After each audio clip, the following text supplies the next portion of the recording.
Talent se rodi, s trdim delom pa se zgradi značaj. V telovadnici oblikuješ svoje telo, izražaš svojo notranjost in se učiš v življenju.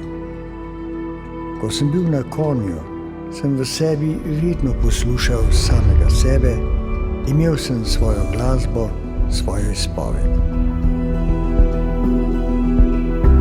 Ohraniti je potrebno hvaležnost in skromnost.